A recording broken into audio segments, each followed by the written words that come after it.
Howdy guys, it's Joe here today talking about Harbleu, probably one of the best, if not the best Roadhog player that I see a lot of people talking about and a lot of people really liking.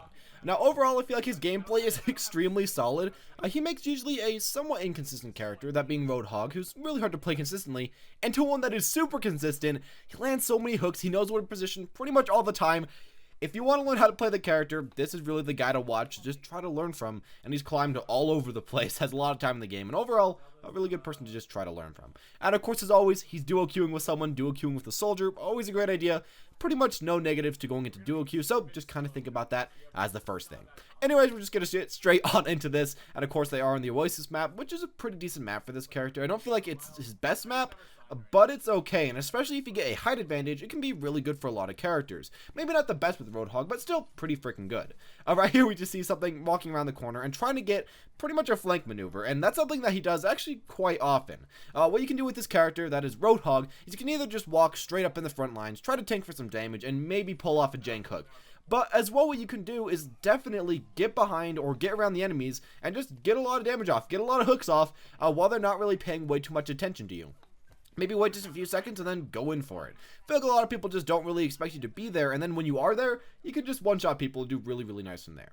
Alright there, we see him just walking back in the health pack, trying to go along as far as you can, and right here we could see him trying to go for a hook on that person around the cliff, but he's gonna wait for a second. It's not a free hook, and you really should take a lot of the hooks that you think you can hit. If you see something like that, where they're around a corner, and especially Roadhog, where he can't really pull people around corners anymore, you should probably save it and wait until you get into moments like that, where you get behind the Anna, again, he's behind them, and we can get a lot of nice damage off, we can get really a huge combo off, and just kind of continue from there.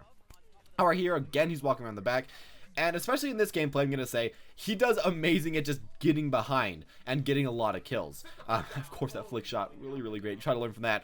But a lot of the times what I see from Roadhogs is that they're just standing in the front line, and they're just kind of sending out their shifts, hoping that they're going to grab someone. And even if they do grab someone a lot of the time, if you are in a team fight, it won't always do the most things, because sometimes their teammates could just protect them. If they have Azaria, like they do right here, it won't really do as much. So especially if you're playing against someone like Azaria, you really kind of have to keep that in mind. Just keep in mind where you're getting your hooks, where you're placing them, and maybe not to go for hooks at certain times, while at other times to go for hooks. Alright there, of course he goes for that, goes for as much damage as possible, goes for the ult, but then unfortunately just gets kind of pwned by those people, but you know, that's okay, still did a lot of damage. Respawn right here, and of course now the enemies have the point, so this is kind of a weird spot for him. What he can try to do is run around the side, try to get picks, or just of course go in with his team and just try to get a pick right behind the Reinhardt shield. You can, as this character, play pretty safely behind Reinhardt shields. Go for nice picks, and if you happen to miss, just run behind the shield. You don't have to walk all the way close up to try to get your maximum damage all the time. It's okay to just sometimes shoot from far range and just wait until you get your hook back up in safe measures. And of course you can walk in front of the shield for a second, take a bit of damage, and then walk back and try to charge up your ultimate. Just kind of go from there. Don't try to charge too many ultimates though, or else you're just going to feed the ult to the enemy. Okay, though, we're just continuing from here.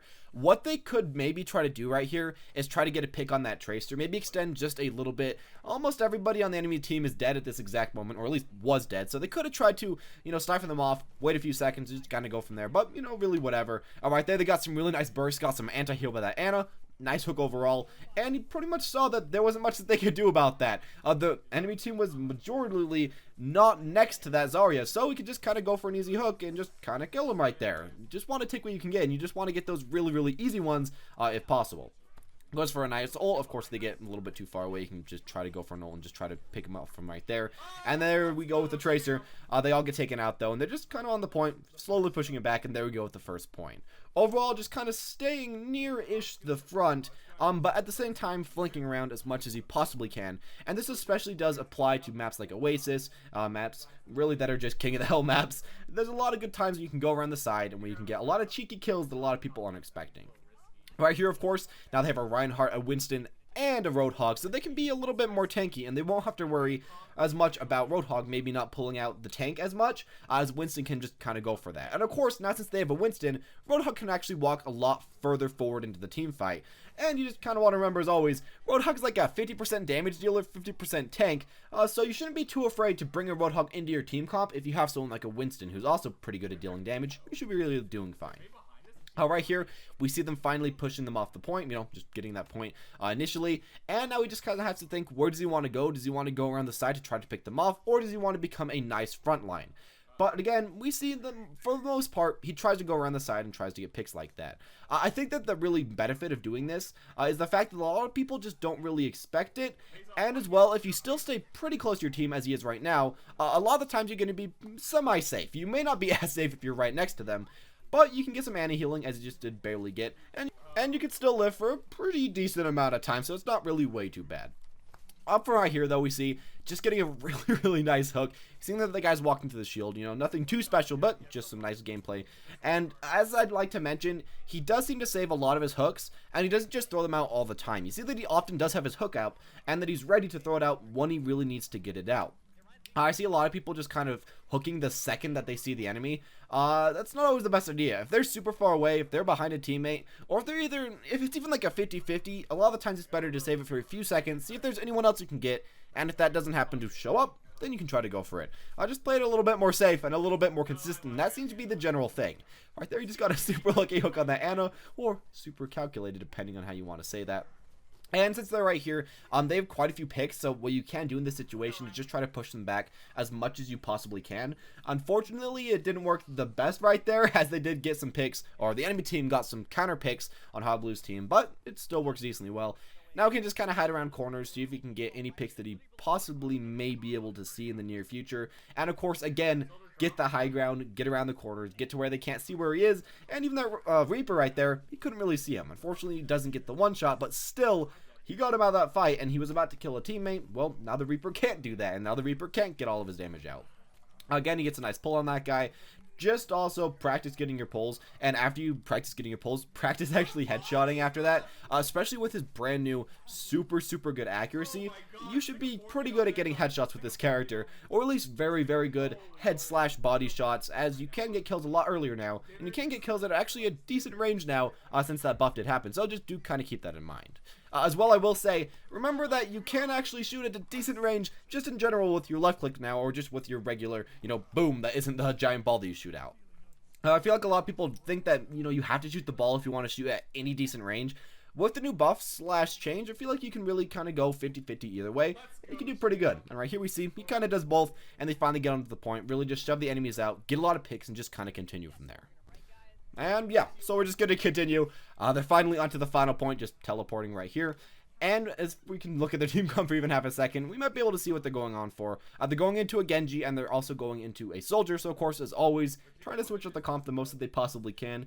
It's nice to be able to just see who goes what and just kind of switch it up. And I think that the Winston changed to Genji or somebody like that. So now this guy might have to play a little bit more in the front line. If the Reinhardt does get taken out, maybe he'll have to go for that. But even in this case, since King of the Hill maps are so small, he can hide around the corner right here. And of course, he can walk behind and get a lot of kills while they aren't expecting it.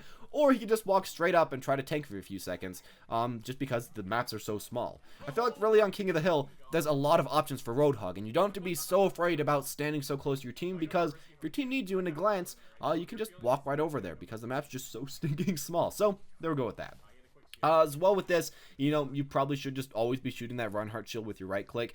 There's no real reason not to shoot it with the giant ball of pain, as it just does so much damage. There's no reason not to do it, unless you see someone else that maybe you want to try to damage just a little bit. But yeah, that's a thing that you should probably always try to keep in mind. And even at far range, if you can charge your ult just a little bit, that can also be a pretty good idea. Right there, sees this Reinhardt. The Reinhardt overextended just a little bit. And of course, your ultimate goes through Reinhardt's shield super fast. So he decides, let's just go for this, see who can pick off. Right there, we saw a really nice move by him, which was that he saw that he was going for someone, but that person was being healed and, probably wasn't going to die by him. So he actually switched targets mid-fight to another character, and he got a kill on that person. Now, while that didn't instantly win the team fight, it was still a really nice move and did actually take down one person from the enemy team that might have otherwise lived. And then, of course, after that, he had to reload, so that was kind of unfortunate. But other than that, that was a really good move and a really good change. Just a good idea to do overall. Right here, of course, walking just into this room. And, of course, he sees this Widowmaker right here. Since they do probably know that there is a Widow, or since they just saw the Widow right there, you can now just kind of walk around the back and search for the Widow. A lot of the times, they won't be expecting you. And you can burst a lot faster than the majority of the people that are actually meant to burst the back line. Just something that's kind of funny to keep in mind. Right here, trying to walk up, really just as close as possible. Of course, you do take a ton of damage as this character because you huge hitbox, but still, you can just walk around corners, and then once you're ready to do your damage, walk through.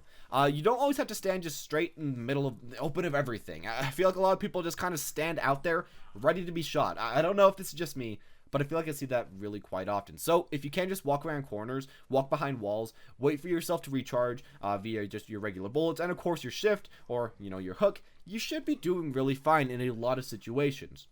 You just have to, sneak in and out a lot more than you'd normally think a tank would, and plays like a kind of semi-flanker, at least if you want to be more of the carry play style, instead of, the purely tank and try to just get in the front line and tank all the time play style.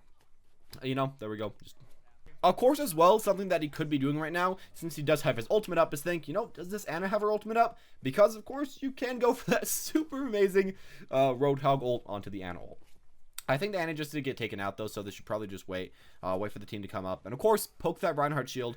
Since he does, in fact, right now, though, have his ultimate, he probably shouldn't be poking people way too much because he'll just be charging a lot of ultimate charges for the enemy team. Of course, they just ultimate right there. That's kind of unfortunate, but pretty good engagement nonetheless because they're just trying to take out that Reinhardt. And since he did shove the Rein into the corner, his team could just run straight up. And while the enemies weren't ready for them, they essentially just got a free push right there. If you want to look back on that, that was a really, really good idea. Talking to his team, saying, we're going in right now, pushes him into the corner and takes him out. Not essentially immediately killing him, but just positioning the enemy to a place where you can kill them. That's often good enough, and that's something that this guy does really well with his ultimate, getting a lot of kills with his ultimate, and of course, getting a ton of picks, and that's overall just kind of how this guy likes to play, and it does really, really well, so maybe try to add some of those things into your own gameplay. Anyways, thank you guys for watching. Hope you all enjoyed. As always, if you did enjoy the video, leave a like, comment down below who you want to see for the next video, and as always, thank you guys for watching, and have a wonderful day.